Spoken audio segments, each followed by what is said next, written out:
Anyone who's followed the channel for at least a while will have probably heard one of the 17 million times that I've said I wish more manufacturers would make cars with modern tech which look classic. There's fundamentally no real reason why you couldn't have a brand new Tesla that looks like a 59 Cadillac DeVille. You'd have to redesign certain things, change the position of the lights, impact safety with maybe plastic bumpers instead of chrome, and various other changes that a classic car would need, but fundamentally there is no reason whatsoever why you couldn't make a retro-styled car that's brand new. And certain brands have clued into this because they're doing it. The Eagle Speedster was one of the first with the modern Jaguar E-Type, and now you've got all kinds of ones, even a £105,000 classic modern Mini, although I don't understand why anyone would pay £105,000 for a modern classic Mini. Why wouldn't you just buy a classic Mini that's in mint condition? But regardless, this one to me is about as cool as you can possibly get within this sphere of things that I've wanted, because this is not just a reimagining of a modern car that was produced, this is production of a concept that was never sold.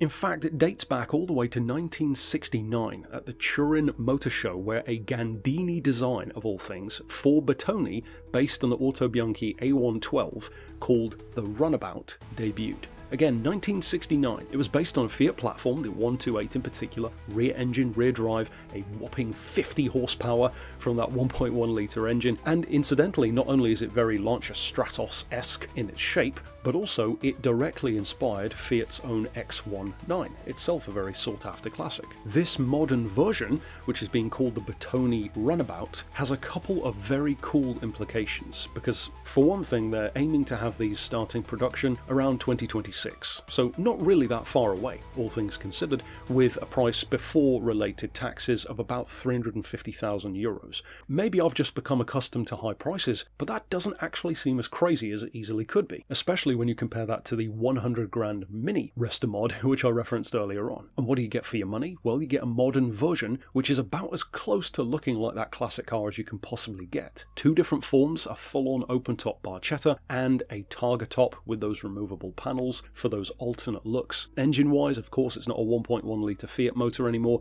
it's a 500 horsepower V6, so it will be pretty damn fun to drive, and even more so reminds me of those modern-day reimaginings of the Stratos, like the Phenomenon Stratos, for example, which ran in the Gumball Rally. One of the things which I find very exciting about this, though, and one of the things which I have huge respect to Bertone for if they continue this trend of making really cool cars, is this is part of what they are actually calling the Bertone Classic range. If this range becomes a case of reinventing certain iconic classic designs and concept cars from Bertone as production models, even if they are just for the 1% club supercar money, to me that is so cool. Even though I would never own one, I love the fact that these even exist. And this really gives so much more credence to what I've been saying, because if there was ever a car to prove that you can make a seemingly outdated design from a safety point of view in the modern era and actually have it pass all of the required tests and regulations to produce it and sell it, something which looks as crazy as this, then don't tell me that it can't be done with a car looking like a classic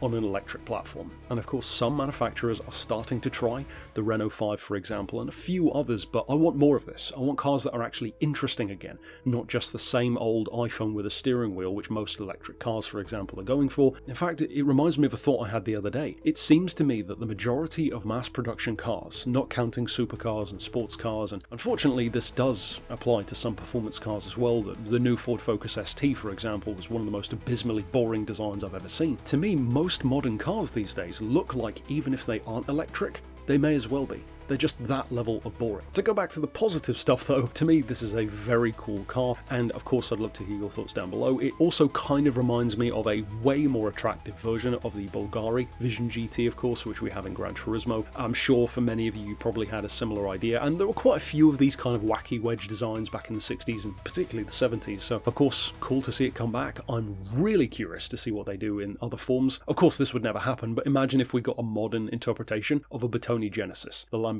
minivan. How cool would that be? Of course it's not going to happen, but I mean, fingers crossed, I guess. If this can happen, anything can. That's it for this bit of news, of course. Check out the one from earlier on today regarding Radford going dubiously bankrupt, and of course stick around for more news on the channel. But for now, thanks for watching.